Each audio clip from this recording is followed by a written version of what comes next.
Welcome to care kitchen. இன்றைக்கி நம்ம கிச்சனில் என்ன ரெசிபி பார்க்க போகிறோன்னா, நல்ல ஒரு அருமையான பணியாரமும் இந்த பணியாரத்துக்கு ஏற்ற மாதிரி ஒரு சட்னி ரெசிபின்னு தான் பார்க்க போகிறோம். இந்த பணியாரம் பார்த்திங்கன்னா வெஜிடபிள்லாம் போட்டு ரொம்ப சூப்பராக வீட்டில் இருக்கக்கூடிய இட்லி மாவு வச்சு தான் செய்ய போகிறோம். இந்த இட்லி மாவுமே நான் சொல்கிற மெஷர்மெண்ட்டில் அரைச்சி பாருங்கள். அந்த மெஷர்மெண்ட்டில் அரைச்சிங்க அப்படின்னாக்கா அதில் பணியாரம், ஆப்பம், இட்லி, தோசை எல்லாமே ரொம்ப சூப்பராக வரும். வீடியோக்குள்ளே சொல்லியிருக்கேன், ஃபுல்லாக பார்த்து தெரிஞ்சுக்குங்க. வெஜிடபிள்லாம் போட்டு ரொம்ப அருமையாக சாஃப்டாக பஞ்சு மாதிரி இருக்கும். இதில் நம்ம சோடாப்பெலாம் எதுவுமே சேர்க்க போகிறது கிடையாது இந்த பணியாரத்துக்கு. ஆனால் பார்த்திங்கன்னா ரொம்ப சூப்பராக இருக்கும். நம்ம இட்லி மாவு அரைக்கிற மெஷர்மெண்ட்டில் தான் இருக்குது. இந்த சட்னியும் இந்த பணியாரமும் எப்படி செய்கிறது நம்ம வீடியோக்குள்ளே போய் பார்ப்போம். அதுக்கு முன்னாடி நம்ம சேனலை இப்போ தான் ஃபஸ்ட் டைம் பார்க்குறீங்கன்னா சப்ஸ்கிரைப் பண்ணி வச்சுக்கோங்க. கூடவே பெல் சிம்பல் ப்ரெஸ் பண்ணி ஆளுங்கிற ஆப்ஷனையும் ப்ரெஸ் பண்ணி வச்சுக்கோங்க.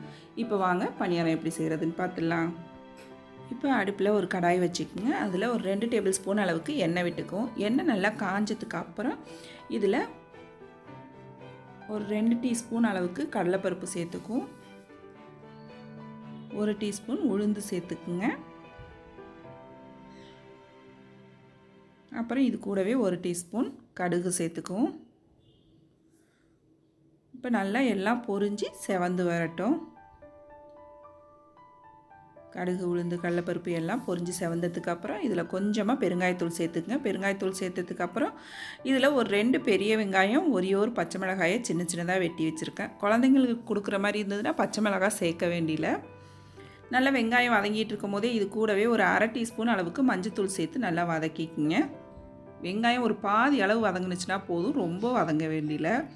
இப்போ இதில் நம்ம ஒரு வெஜிடபிளாக சேர்த்துக்குவோம். 1 கப் முட்டைக்கோஸ் சேர்த்துக்கிறேன்.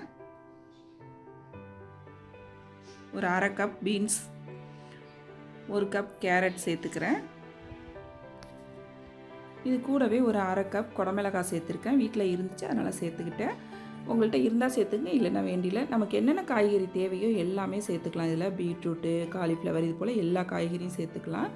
இதிலே கொஞ்சமாக உப்பு தேவையான அளவு சேர்த்து நல்லா கலந்து விட்டுக்குங்க. நல்லா இது போல் வதங்கினதுக்கப்புறம் இது நல்லா ஆற வச்சு எடுத்துக்குவோம். கொஞ்சம் கூட சூடு இருக்கக்கூடாது. நல்லா இந்த அளவுக்கு நல்லா வதக்கி எடுத்துக்கிட்டு நல்லா ஆற வச்சு எடுத்துக்குவோம். இது ஆறிட்டு இருக்கட்டும். நம்ம இப்போ சட்னிக்கு ரெடி பண்ணிடுவோம். அதுக்கு ஒரு கடாய் வச்சுக்கோங்க. ஒரு 2 டீஸ்பூன் அளவுக்கு எண்ணெய் விட்டுக்குங்க. இப்போ எண்ணெய் நல்லா காயட்டும். காஞ்சதுக்கப்புறம் இதில் ஒரு டீஸ்பூன் அளவுக்கு கடலைப்பருப்பு சேர்த்துக்குங்க. நல்லா கடலைப்பருப்பு வதங்கட்டும். செவந்ததுக்கப்புறம் காரத்துக்கு தகுந்த அளவு வரமிளகாய் ஒரு 6-7 சேர்த்துக்குங்க. இப்போ வரமிளகாய் நல்லா செவந்ததுக்கப்புறம் இதில் ஒரு 1/2 கப் அளவுக்கு வேர்க்கடலை எடுத்துருக்கேன், அதை சேர்த்துக்கிறேன். ஒரு 1/4 கப் அளவுக்கு பொட்டுக்கடலை, 2த்தையும் சேர்த்து நல்லா வதக்கி விட்டுக்குங்க. நல்லா ஃப்ரை ஆகி வரும். நான் வறுத்த வேர்க்கடலை தான் சேர்த்துருக்கேன். இப்போ நல்லா வறுபட்டு வந்ததுக்கப்புறம் ஒரு சின்ன துண்டு புளி, ஒரு பெரிய வெங்காயம், ஒரு தக்காளி பழம் சேர்த்துக்குங்க. இப்போ எல்லாத்தையும் நல்லா சேர்த்து வதக்கி விடுங்க. நல்லா வதங்கி வரணும். இதிலே ஒரு 2-3 பூண்டு பல் தோலோடையே சேர்த்துக்குங்க. அப்புறம் சட்னிக்கு தேவையான அளவு உப்பு. இப்போ எல்லாம் நல்லா ஒன்று கலந்து விட்டு நல்லா வதங்கி வந்துருச்சு. இதையும் நல்லா ஆற வச்சு கொஞ்சமாக தண்ணி விட்டு நல்லா நைஸாக அரைச்சி எடுத்துகிட்டு வந்துக்குவோம். இப்போ பாருங்கள், சட்னி ரெடி பண்ணிட்டேன். இதுக்கு ஒரு தாளிப்பு கொடுத்துருவோம். எப்போதும் சட்னி தாளிக்கிற மாதிரி தான். 1 டீஸ்பூன் எண்ணெய் விட்டுக்குங்க. கடுகு, உளுந்து சேர்த்து நல்லா பொரிஞ்சதுக்கப்புறம் ஒரு கொத்து கருவேப்பிலை, ஒரு 2 வரமிளகாய் கிள்ளி சேர்த்துக்குங்க. கொஞ்சமாக பெருங்காயத்தூள். இப்போ தாளிப்பு ரெடி ஆகிடுச்சு. இதை நம்ம சட்னி கூட சேர்த்துக்குவோம். அவ்வளோதான், நம்மளோட சட்னியும் சூப்பராக ரெடி ஆகிட்டு பணியாரத்துக்கு ரொம்பவே சூப்பராக இருக்குங்க அந்த சட்னி. இப்போ நம்ம வதக்கி வச்சுருக்க காய்கறிகள் நல்லா ஆறிடுச்சு. இப்போ நம்ம இதை இட்லி மாவு கூட சேர்த்துக்குவோம். இட்லி மாவு நமக்கு எந்த அளவு தேவையோ அந்த அளவு எடுத்துக்கிட்டு நம்ம வதக்கி வச்ச காய்கறியை இதோடு சேர்த்துக்கணும். இட்லி மாவு மெஷர்மெண்ட் பார்த்திங்கன்னா 4 டம்ளர் இட்லி அரிசி, 1 டம்ளர் பச்சரிசி, 1 டம்ளர் உளுந்து, 1/2 டம்ளர் அவல். இந்த மெஷர்மெண்ட்டில் அரைச்சிங்க அப்படின்னாக்கா அந்த ஒரு மாவு போதும் நமக்கு.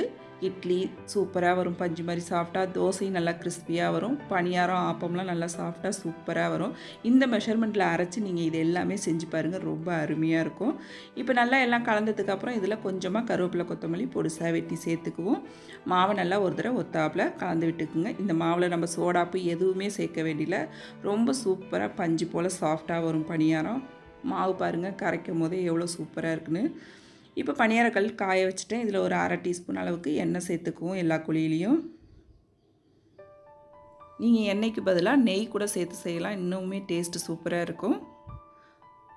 இப்போ எண்ணெய் காஞ்சதுக்கப்புறம் எல்லா குழியிலையும் நம்ம பணியாரம் ஊற்றிக்குவோம்.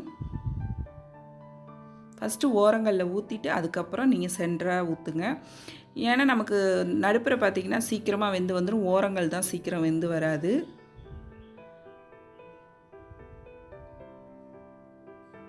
பணியாரத்தை ஊற்றி அதுக்கப்புறம் அடுப்பை சிம்மில் வச்சு வேக வச்சு எடுத்துக்குங்க. அப்போ தான் நல்லா உள்ளுக்குள்ளே நல்லா வெந்து வெளியிலையும் நல்லா கிறிஸ்பியாக கிடைக்கும் பணியாரம்.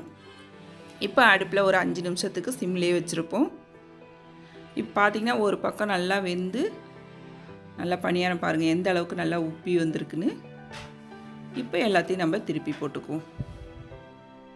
திருப்பி இன்னொரு 3 நிமிஷத்துக்கு வேக வச்சு எடுத்தோம்னா போதும். இப்போ உள்ளேயும் வெந்திருக்கும், இருந்தாலும் நமக்கு வெளியில் கொஞ்சம் கிறிஸ்பியாக வரணும், அதுக்காக திருப்பி போட்டு இன்னொரு 3 நிமிஷத்துக்கு வேக வச்சு எடுத்துக்குவோம். இப்போ எல்லா பணியாரமும் திருப்பி போட்டுட்டேன், ஒரு 3 நிமிஷத்துக்கு வேகட்டும். வெந்ததுக்கப்புறம் பார்ப்போம். இப்போ பாருங்கள் பணியாரம் எவ்வளோ சூப்பராக நல்லா வெந்து புசு புசுன்னு வந்திருக்கு பாருங்கள். ரொம்ப சாஃப்டாக அருமையாக இருக்கும். நான் சொன்ன அளவுகளோட நீங்கள் அந்த இட்லி மாவை அரைச்சி இந்த பணியாரம் செஞ்சு பாருங்கள், ரொம்ப அருமையாக இருக்கும். ஆப்பமும் நல்லா சாஃப்டாக சூப்பராக வரும். ஒரு மாவு போதும் நமக்கு இட்லி ஆப்பம் எல்லாம் செய்கிறதுக்கு. உங்களுக்கு மாவு எப்படி அரைக்கணுங்கிற வீடியோ வேணுன்னா எனக்கு கமெண்டில் சொல்லுங்கள், நான் வீடியோ போடுறேன். இப்போ எல்லா பணியாரமும் நான் சுற்றி எடுத்துட்டேன். நல்ல இந்த பணியாரத்துக்கும் அந்த சட்னிக்கு ரொம்ப அருமையாக இருக்குங்க சாப்பிட்றதுக்கு. இப்போ நம்மளோட பணியாரம் ரெடி ஆகிடுச்சு. எந்த அளவுக்கு சாஃப்டாக இருக்குது பாருங்கள், ரொம்ப சூப்பராக அருமையாக வந்திருக்கு.